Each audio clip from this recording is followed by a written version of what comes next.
Well, good afternoon. Thank you to the sponsors of lunch. Hope that was enjoyable. And I hope I don't put you to sleep, Kamini, so we have a trick on our hands here to make sure that people stay awake. So folks, thank you very, very much. I think it's important that we listened this morning, and there's some really interesting conversations. I took copious notes, and things that really started changing some of my own gears as well.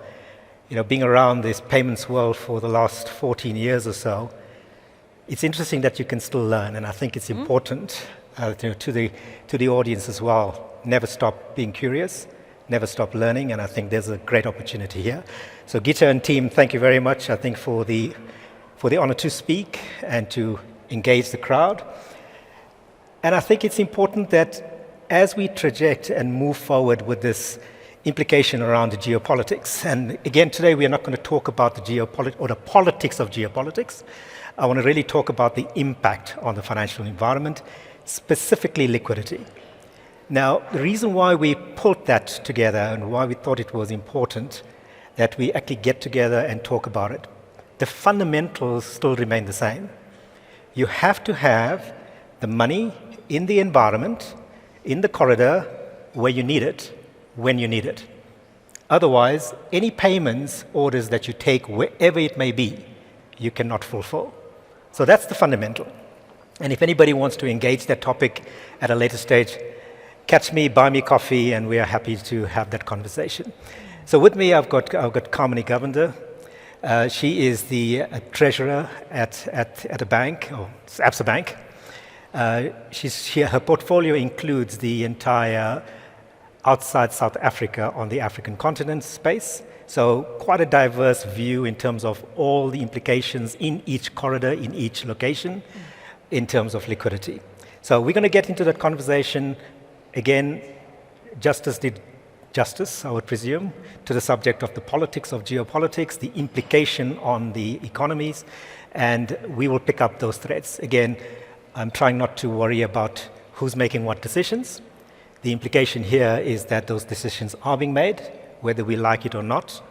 We may not have control over some of those decisions, but we have to respond. So Kamini, welcome on board, and thank you for your time to be here as well. So a couple of things I think we just want to highlight up front.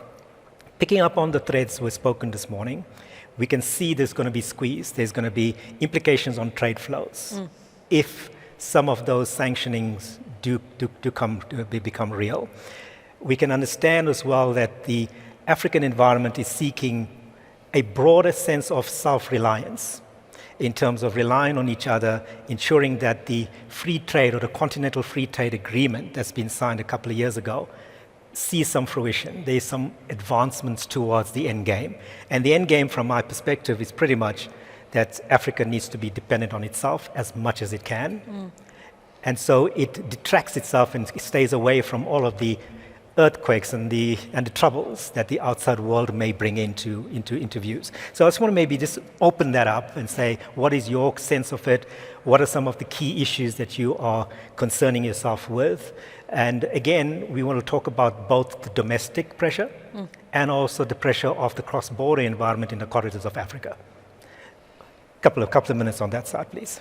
Thank you, Vicky, for having me. And look, one thing is that this is so topical right now. So, I appreciate being able to actually sit around a table and talk about these things, also with the group of people that are so diverse in terms of what they're doing on the continent and how they're impacted by the pressures that we face. A couple of reflections as I get into your question. One, I think it's important to recognize that, geopolitical pressure or the risks that we're talking about are not new. They've existed.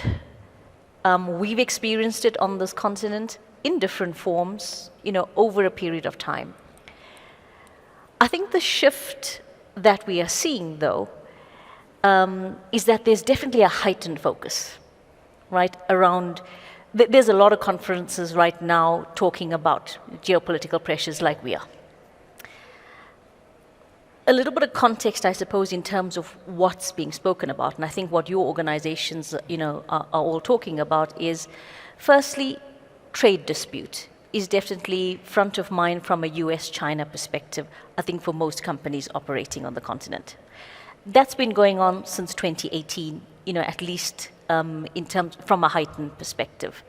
More recently, we're talking about US tariffs, and most recently, we're talking about China's view on exchange controls on rare earth elements.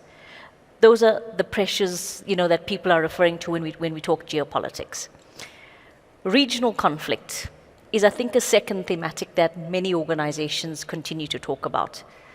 Russia-Ukraine since 2022, Israel-Gaza since 2023, and we're asking ourselves, how do those conflicts impact us in doing business on this continent? I mean, if I bring it home, we've got regional conflicts, Sahel region, violence, instability in Ethiopia and Somalia. So all the right questions. I think, though, when I think back to, why is there such a heightened focus? I think it is we're living in times where things are more uncertain and more unpredictable than they ever were before. And that's what we're grappling with. The IMF just recently published a report in which they have a pretty nice chart which measures the World Uncertainty Index, and they've been doing it since about 2014. And what that chart shows is uncertainty, or like I say, unpredictability, is at an all-time high. So I suppose it's always the right time, right place for geopolitics, but now more than ever, given it's difficult to understand or predict what's coming through and how it affects, day-to-day business. I think the second key thing for me is you actually mentioned it really nicely. When we're talking about, today we're talking about liquidity, often everybody thinks foreign currency. We've got to think on this continent the challenges that we experience from a liquidity perspective, in a domestic context as well. And I'm sure we'll get into some of those challenges as we step through this. But the pressures that that I was characterizing, that we all reflect on, plays out. And I'm actually want to just start with a little bit of what Dr. Arif said, where he said, rightly so, time is money. What I'm going to say for liquidity is we need money to move. That's going to be key to any participant here. For payments to work as effectively as it needs to, there needs to be the right pools of cash, there needs to be the right pools of resources, funding, to move around, as and when is required. Mm-hmm.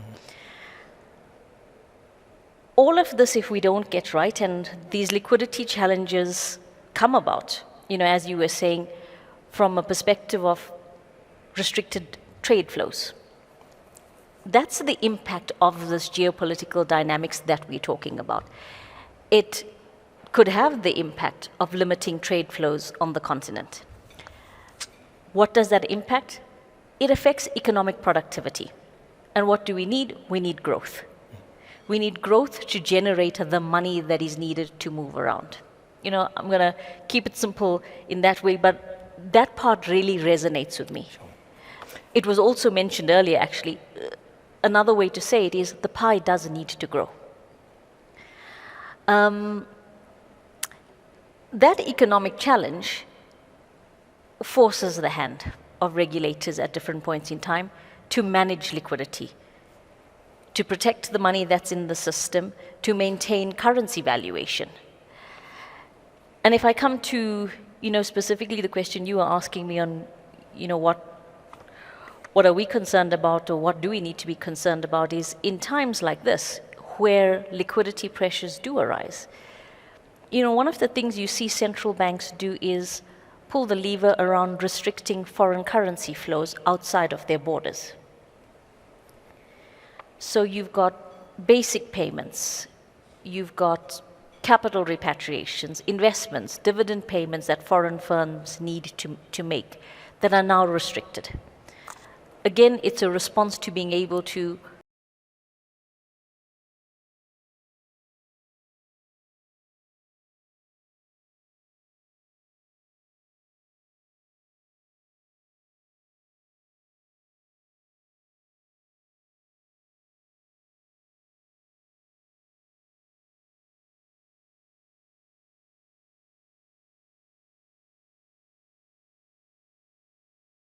when these events play out like we're talking about, the ability to actually manage that FX risk is far more constrained. Often because you don't have the domestic currency to support the settlement activities, that's needed. And that, as I say, is, a direct P&L consequence for any company operating on the continent. I think the third thing I'd touch on, and I'm sure we'll go deeper into this, is currency devaluation.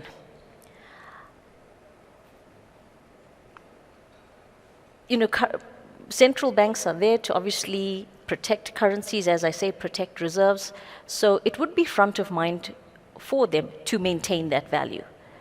Now, there's a major knock-on consequence for us in Africa when it comes to currency devaluation, in that sovereigns come under pressure, companies come under pressure with regards to debt servicing of foreign currency debt.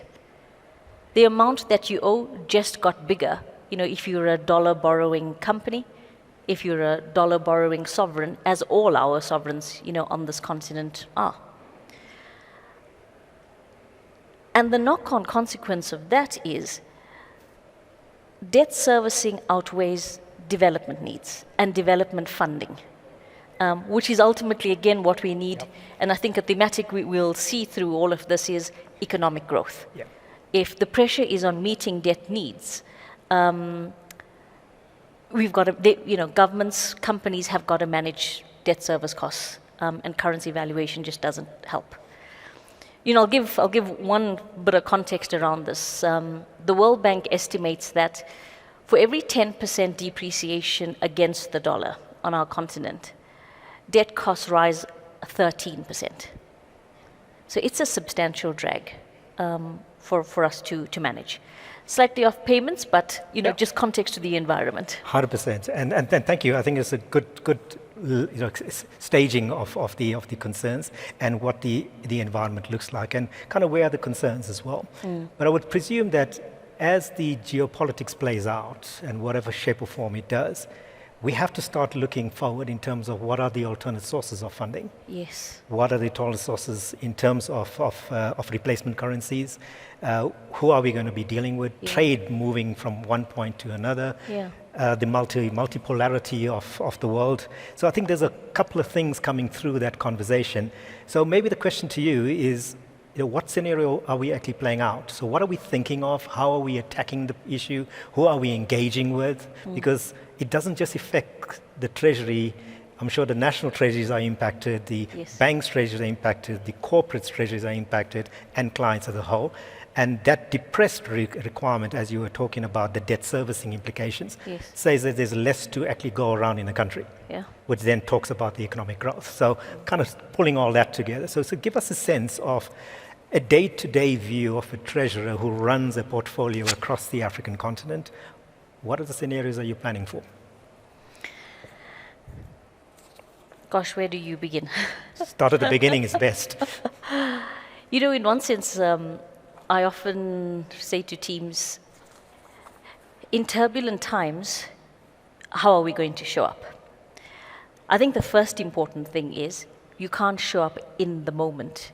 You need to be planned and prepared, as best you can, of course. So I like your term, in terms of the scenarios that we think about. And going back to my opening comment on geopolitics and the risks have been there, but the level of unpredictability has made this significantly more topical right now. And one of the issues is we continue to, in general, you can't quite see around the corner as well. There's more surprises in the system. One of the things to do is try and be less surprised. Again, through the scenario planning that you're talking about. You've got to think about this, and I'm going to think about this from the perspective of not just banks, but also to the audience out there. For me, if I start with the customer that we all face off to in a different way, I think it's important to understand the vulnerabilities that customer has to international shocks, to geopolitical shocks. Be it currency, be it the trading business that they are involved in, is there a heavy reliance on countries, economies, or sectors that are impacted by the trade disputes, by the regional conflicts that I've spoken about. And you've got to then make decisions in terms of how you engage and work with those customers in those times, given the impacts it has, on your wider business. We've also got to think about, and I know it was mentioned a little bit earlier with the regulatory discussion, planning for liquidity shortages is par for the course. Banks, are used to doing that quite well through their contingency planning practices. Regulators, of course, are part and parcel of those discussions, and resilience planning, as was mentioned, is key to being able to ensure that you've got that pool of funds when you need it to support the critical payments that need to be processed. And I think that applies for many of us, with different lenses, is ensuring you've got enough, stress testing that you've got enough, understanding the circumstances under which those resources come under pressure is going to be key. Yeah.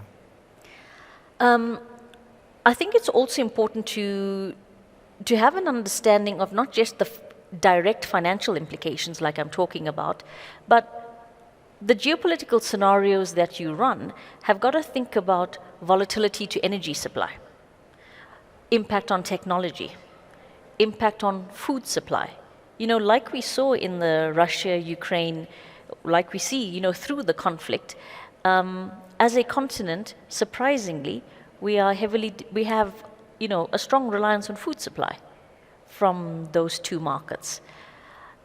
The knock-on impacts it has then on economic growth, on economic productivity, on the consumer, translates into lower transactional volumes, lower payment volumes, which again all has income consequences as well. So, as we know, we live in an incredibly interconnected world.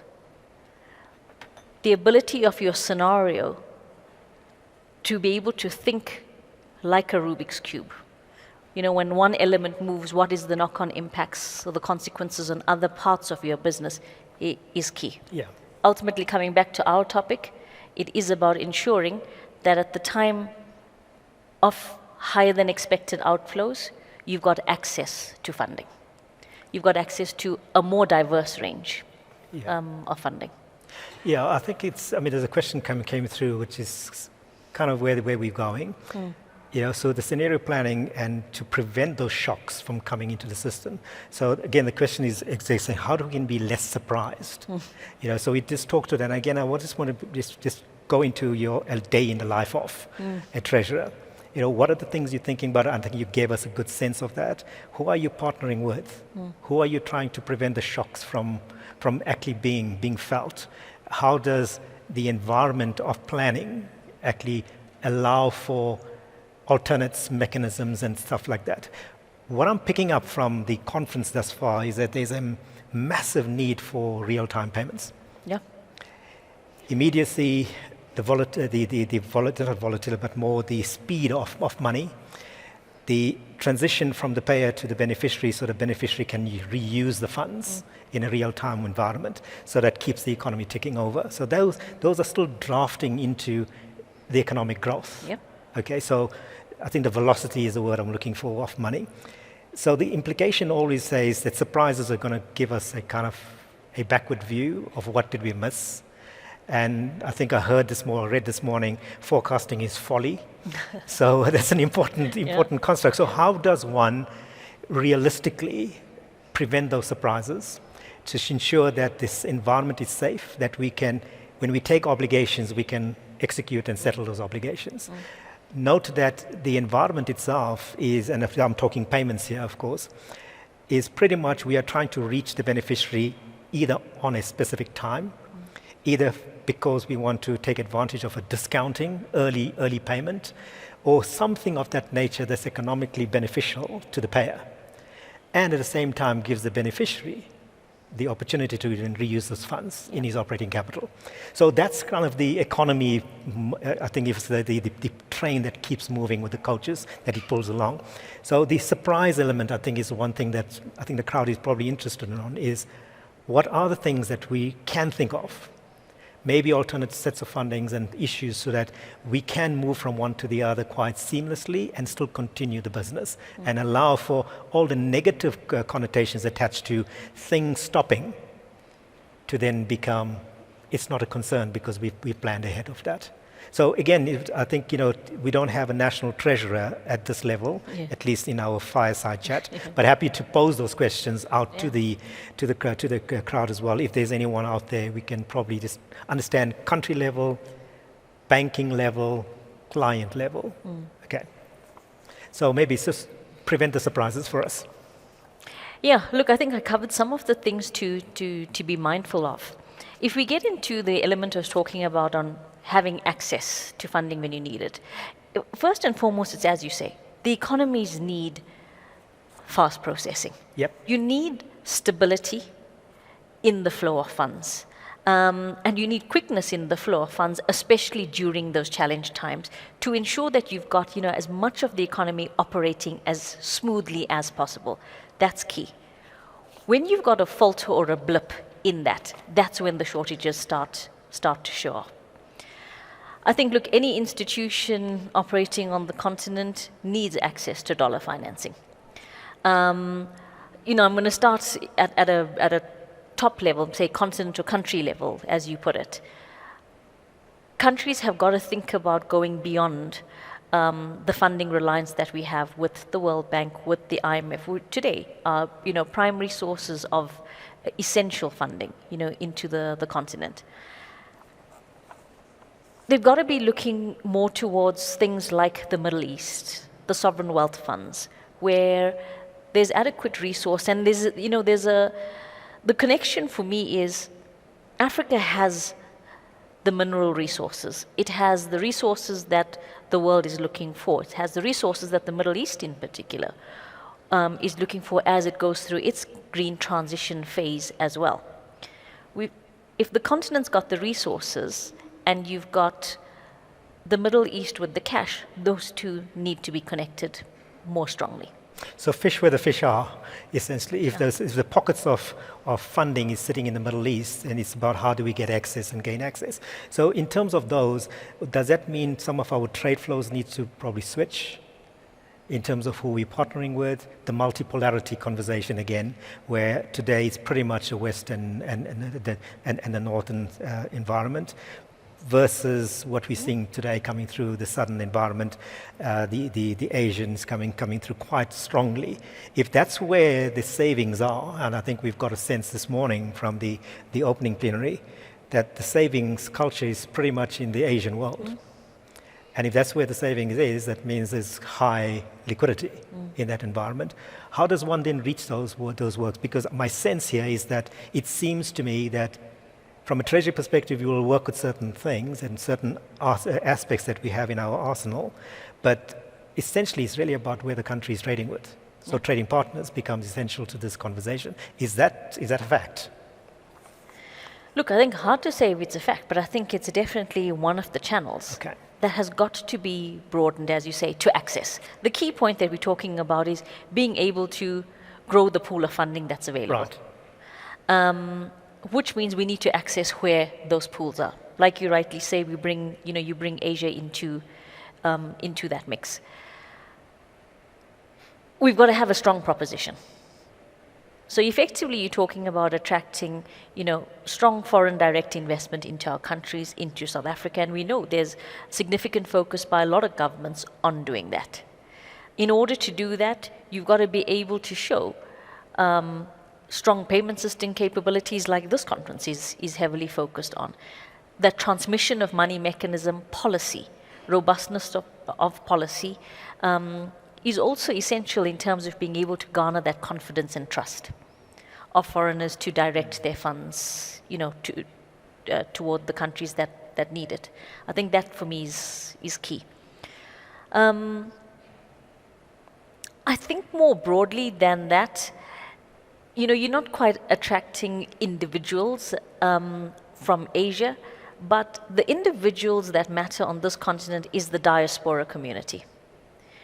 You've got growing numbers of Africans now working outside of the continent, in the US, in Europe, earning well, transferring money back into their home countries that they know, home countries that they have a vested interest in, home countries that they don't necessarily as an investor need to go through significant due diligence in terms of their transmission mechanism.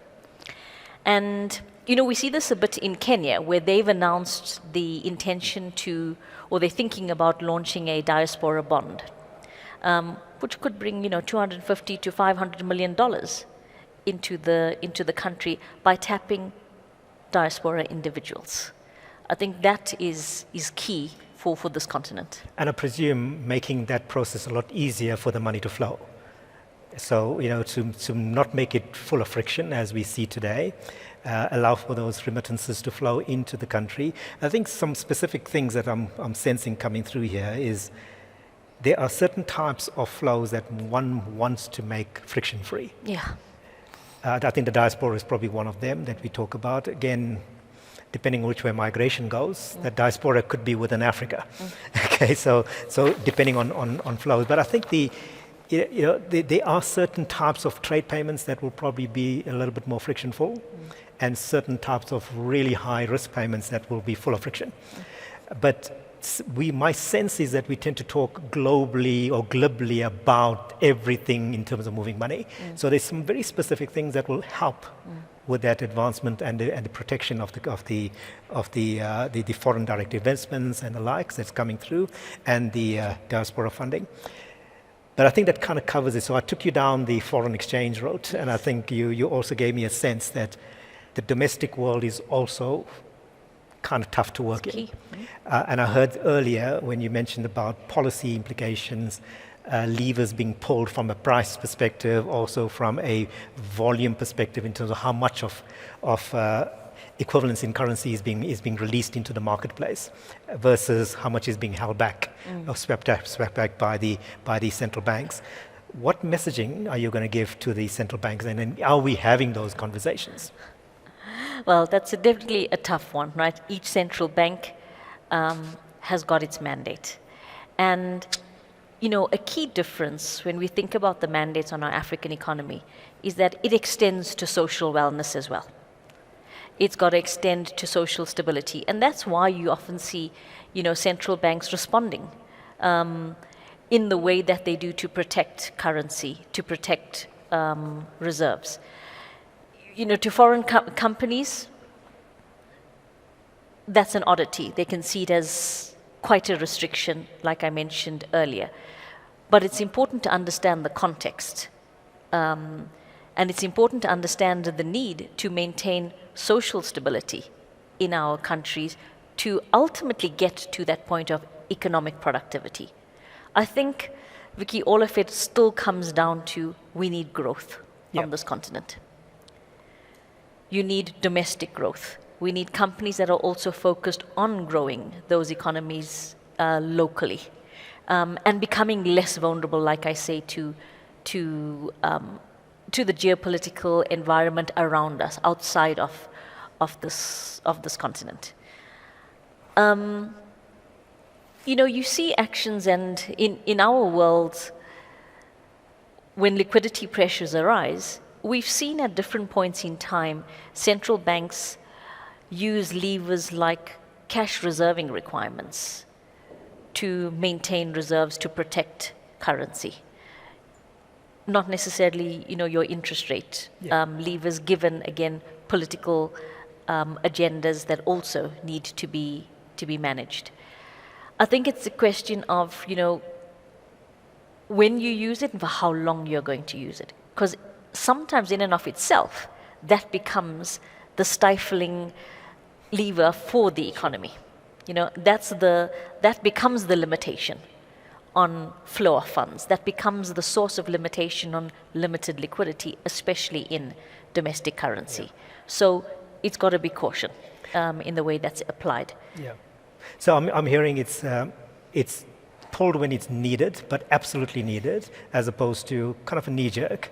And we sometimes see that there's a lot of volatility in certain African currencies becomes very, very difficult to get in. I mean, a couple of examples that I'm aware of is the cry for the outside of Africa world to access the West African franc and the Central African franc. I mean, those were probably very lucrative opportunities for most banks, I would presume. But access to those funds are horrendous. Difficult. The overnight responsibility in terms of holding of funds, all those kind of policy implications that just completely confounds the ability for those flows to happen. So I hear your example, and I think those are quite serious issues. But I'm sure the regulator is probably going to ask me at once, says, Vic, what were you saying at the conference? And please, can you stay in your lane? So a couple of questions also coming through around, and I think we spoke about it as well when we were talking about, does a central currency or a single currency model alleviate some of these constraints that we are talking about and protects us from those geopolitical shocks? So rather than having 50 currencies within the African continent, we go for one. And does that actually open up the environment space for us around liquidity? Sorry, the same would probably apply to the regional, and I'd see a couple of questions from the panels, from the audience talking about regional currency. So I think similar. Does a consolidation into a single currency, either for a region or for the continent, make sense? Are there pros and cons, and does it actually improve liquidity management? Well, in one sense, thankfully, we're not thinking about this as a continent for the first time. We've got precedent set when Europe did this 50 years ago, right? And I think the passage of time teaches much, and I think it certainly is, doesn't lead to a conclusion in terms of whether we should or not. But I think it becomes important to actually understand the implications, though. I think on our continent, where there are still substantive disparities from an economic perspective and from economically structurally, different debt levels, different size of economies, GDP growth, it is disparate. It is massively disparate on this continent. I think to be able to get to that point of single value, you need, to a large extent, bigger growth in countries, or you're going to be very selective in terms of which countries you start with. Obviously, the big economies first. I think difficult to say that it will naturally lead to an improved liquidity position, but what you actually should have is easier payment flows. Within the African continent. Right. As you've seen with the euro, the ability to trade between the countries became easier. One would think countries would start to benefit from that, reducing reliance on dollars and potentially addressing some of the domestic currency challenges that I say each country currently faces, especially those, in the smaller countries. Valuation of that currency is of course going to be important, and it's going to be a difficult thing to land on. I think it may be less of a question on a single currency and more of a question on how do you facilitate payments more quickly in multiple currencies, including the use of certain domestic currencies. And, I think I've heard here, or you even talk through PIPC settlement. That's a reality. Countries are borrowing now in Chinese renminbi and will be looking to settle those debts in that currency. So I think there's more to explore, and that possibly is an important step in being able to facilitate payments in those multiple currencies before we go down a route of thinking a single currency is going to solve the challenge. I don't think it does. Yeah, I would presume that's correct. I mean, it took euro 50 years to kind of from inception to the point of where they are. But still, there's a bunch of concerns around how do you bring everybody up to speed, get consensus seeking. And so I think there's a bunch of other things that comes up as cons. But I think our topic is on liquidity. So a couple of other questions, and we've got just under 4 minutes left on our conversation. And folks, just to maybe set the understanding, we are not going to solve the liquidity problem here. I think it's really trying to explore, give us a sense of what are the challenges that we need to think about. So there's a couple of questions from the regulatory engagement here, is that talking about what some of the policies are. I think we can take some of that offline, to be honest. I think the conversations must continue.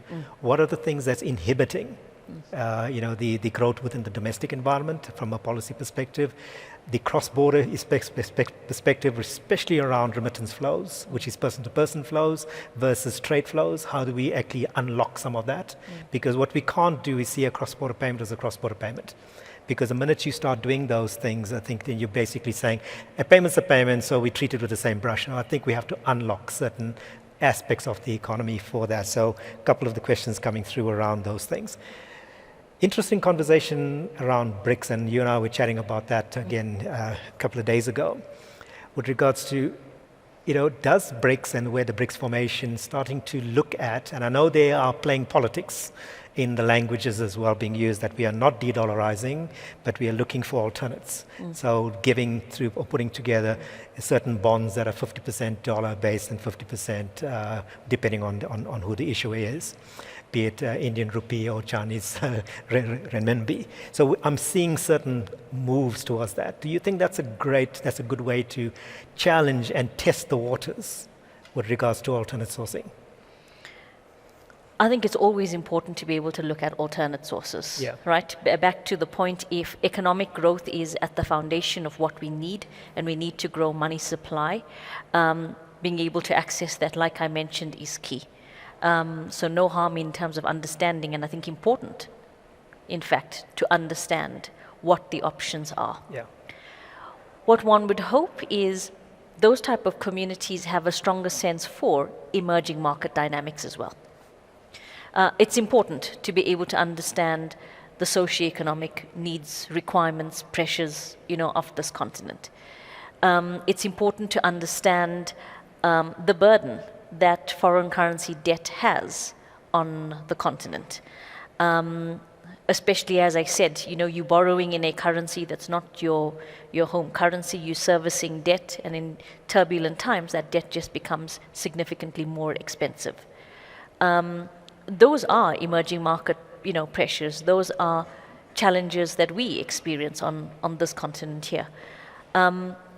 If that can be the additional and the added perspective, I think that's important. Concessional financing ultimately is needed to support the development financing needs of the continent to deliver the growth that's needed. Okay, with just under a minute left, and thanks for, I think there's some, again, I want to just stress that we're not solving, I don't think we've solved the world's issue, Africa's issue on liquidity. But I think the implication here is on, I think the BRICS conversation was one of them, that really started to speak to, have we got enough practice time, I think, to try to learn lessons, and I think that will work its way out. But we heard this morning that there's oodles of cash that corporates are sitting on, and they're not investing or reinvesting that within the economy. Now, is that a liquidity issue, or is that an openness and concern of where the future is? Engagement. So I'm not too clear on that. And does it, if a corporate is holding cash, wherever he's holding the cash, and not unlocking that cash into the economy, is that an implication for liquidity? Look, I think it can be two sides of the same coin. Okay. I think it's back to the point of where we say any investor, for that matter, needs trust and confidence in a system. If you've got draconian policies or levers being used, that certainly harms, the use and the flow and the investment of that cash. So we've got to show stability, financial stability through, the various forms of the policy and economic growth discussions we've just had, to free up and to garner that confidence in deploying cash into our local economies, not looking to take them out as soon as you can. Okay. That's important, Vicky. Folks, we've actually run out of time, and we thought we were having a good conversation amongst ourselves. Hopefully we didn't leave you behind. But I think it's important for us to understand that the unlocking and ensuring that there's less friction in the treasury environment unlocks our ability to really meet our obligations on the payments level. So whatever we need to get done, and we make promises of fast payments, we need to be able to execute that at that level. So keeping our promise and meeting our promise is critical. I think there's lots of key points that I'm picking up on these from this conversation that I want to probably just keep with the various bodies, and I think the conversation should go forward. So folks, thank you very much for your time and for attending this session, and thank you, Kamini, for your input. Well done. Thank you for having me.